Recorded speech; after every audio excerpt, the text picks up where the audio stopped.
Mummy आज दुपारच्या जेवणात मस्त अशी भरल्या वांग्याची भाजी आणि ज्वारीची भाकरी बनव.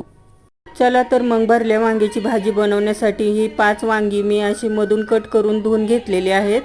त्यासाठी कोथिंबीर बारीक कट करून, टोमॅटो, कांदा हे सर्व बारीक कट करून घेतलेले आहे. आणि भाजीचा छोटा कुकर आहे, त्या कुकरमध्येच मी भरल्या वांग्याची भाजी बनवते. त्यात मी तेल टाकले 2 चमचे, जिरे, कढीपत्ता, कट केलेला कांदा, टोमॅटो, कोथिंबीर व वाटलेला मसाला. वाटलेल्या मसाल्यात मी खोबरं, लसूण, अद्रक, कोथिंबीर, नंतर काळा मसाला, लाल मिरची पावडर, थोडीशी हळद, चवीपुरते मीठ हा सर्व मसाला तेलात छान परतवून घेतला. नंतर कट केलेली वांगी, वरून थोडी कोथिंबीर, पाणी टाकून कुकरचे झाकण लावून 1 शिट्टी काढून घेतली. एका शिट्टीतच वांगे खूप छान शिजते. पाहू शकता आपले वांगे किती छान झालेले आहे.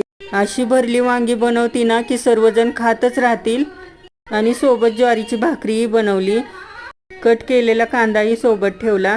किती मस्त जेवण आहे ना, पाहूनच तोंडाला किती पाणी सुटले आहे. आणि प्लीज मित्रमैत्रिणींनो, तुम्हाला माझ्या रेसिपी आवडत असतील तर एक लाईक नक्की करत जावा. आणि शेंगदाण्याचा कूटही टाकला आहे.